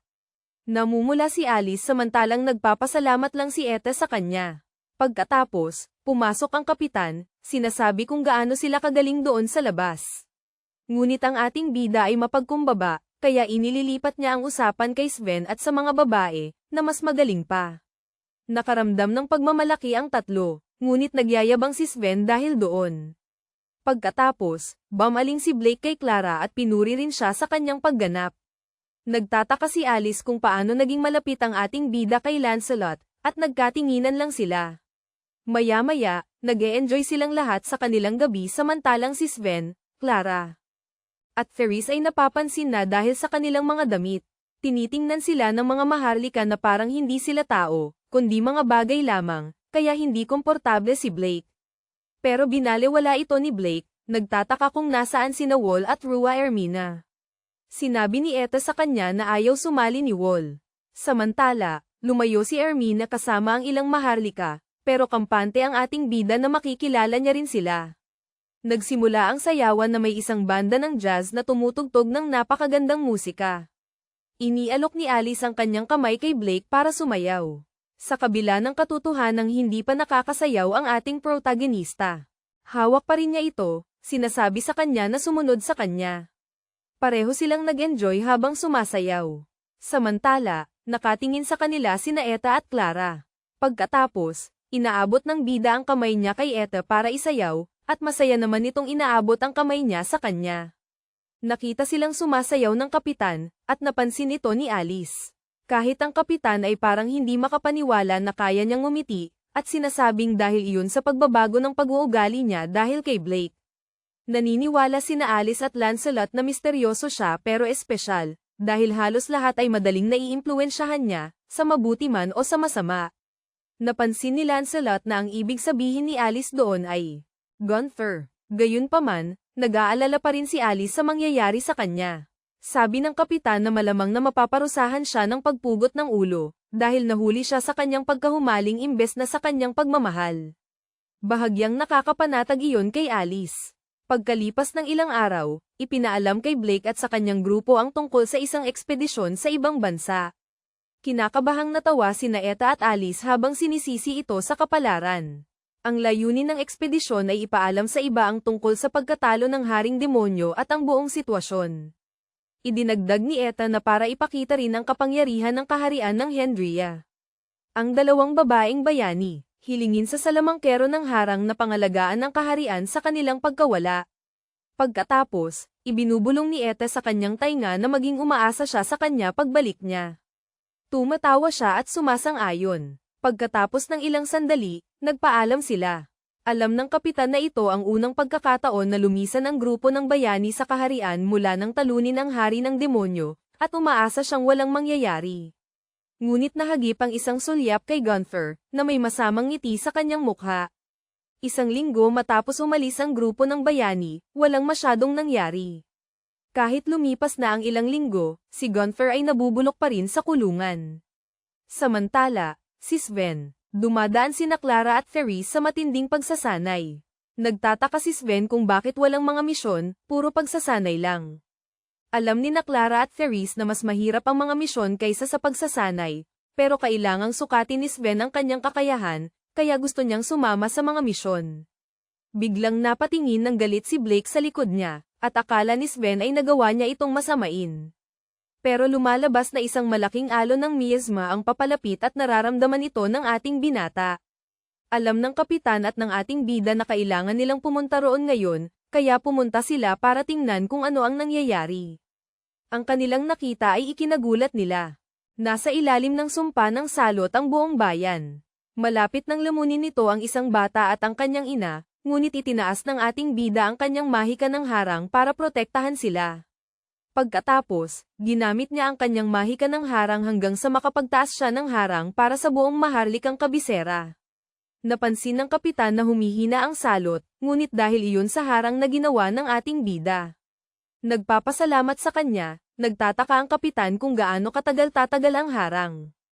Ipinapalam ni Blake na kaya niyang panatilihin ito ng ilang buwan pa, ngunit hindi niya magagamit ang uri ng mahika na Infusion Magic Circle, at maikli na ang oras para gumamit ng malawakang formula. Bigla, napansin nilang dalawa ang ilang pag-atake sa bayan, nagawa ng masasamang salamangkero, na gustong pawiin ang buong bayan. Dali-daling inutusan ng kapitan si Blake na maglagay ng panangga, at ang mga kabalyero na asikasuhin ang kanilang mga lugar. Hindi pa rin malinaw kung ito ba ay pagsalakay mula sa ibang bansa, o may nagtatangkang maghimagsik. Sa kabilang banda, si Sven, Clara, at Therese ay nagpapanik, hindi malaman ang gagawin. Samantala, sinusubukan ng kapitan at ng kanyang mga tauhan na iligtas ang mga sibilyan. Ginagabayan nilang tatlo ang mga tao para magtago, ngunit nakita ng masasamang salamangkero ang mga maharlikang salamangkero at nagpas siyang kitilin ang kanilang buhay. Halos atakehin nila sina Sven at Therese. Ngayon, ipinamalas ng tatlo ang kanilang pagtutulungan, at pinabagsak ang ilan sa mga salamangkero. Napagtanto nila kung gaano kadali talunin ang mga kaaway kumpara sa pagsasanay ni Blake, ngunit hindi nagtagal, napapalibutan na naman sila ng masasamang salamangkero. Dahil wala nang ibang pagpipilian, nagpasya silang lumaban. Nagawa nilang pabagsakin ang maraming salamangkero. Nang makita ni Clara ang isang bata, na malapit ng atakihin, agad siyang tumakbo para sagipin ito sa pamamagitan ng pagharang. Dumapo ang atake, at nabigla sina Sven at Therese, sa pag-aakalang si Clara ay tinamaan ng bomba. Ngunit sa kanilang pagkagulat, nailigtas ng mage na gumagawa ng harang siya at ang bata, kasama ang iba pang mga sibilyan. Nagtataka ang mga sibilyan na makakita ng harang sa paligid nila. Kahit ang kapitan ay naguguluhan sa biglaang harang na ito. Tumingin siya pabalik kay Blake, na naglagay ng harang sa bawat sibilyan, para protektahan sila mula sa masasamang mage. Inatake ni Therese ang isang masamang mage na sumusubok na saktan si Clara at ang bata. Pagkatapos ay tumakbo silang dalawa papunta kay Clara at sa bata. Pero sinabi ni Clara na protektado siya ng harang na ginawa ni Blake. Tumingin-tingin si Sven sa paligid, nagtataka kung nasaan ang matanda. Nagulat sila na may mga harang. Ay halos natatakpan ang bawat sibilyan, at silang tatlo ay humanga sa salamangkero ng harang. Inutusan ng kapitan ang lahat na ipagpatuloy ang paglaban at manatili sa loob ng harang. Ngunit mas marami ang hukbong rebelde, at maaaring mapanganib ang hari kung patuloy silang dumami. Nagtanong ang kapitan tungkol sa mga sundalo mula sa pangkat ng Mahika, ngunit sinabi ng kanyang kasama na wala. Hindi rin sila makaalis sa lugar na ito, dahil mapanganib ang mga mamamayan, at matatagalan bago makarating sa kastilyo. Kaya inutusan niya na ipaubaya ang kastilyo sa mga Night Corps at kay Blake, habang inaasikaso ng iba ang kalagayan dito. Napagtanto ng kasama kung gaano kitiwala-tiwala si Blake. Sa kabilang banda, sumisigaw ang mga kabalyero para hindi makapasok ang mga bandido sa kastilyo, pero kahit papaano, sa kabila ng lahat ng mga kabalyero, nakakapasok pa rin sila. Ang hindi nila inaasahan ay ang kastilyo na natatakpan din ng mahika ng harang. Habang nakatayo sila sa harap ng kastilyo, pinagtataga sila ng mga kabalyero mula sa likod. Nagpapasalamat ang mga kabalyero kay Blake sa kanyang mga pagsisikap. Samantala, sinusubukan ng mga bandido ang kanilang makakaya para pabagsakin si Blake at ang kanyang mahika ng harang, pero masyado siyang malakas. Bigla na lang may malaking kamay na humawak sa binti ni Blake at hinihila siya.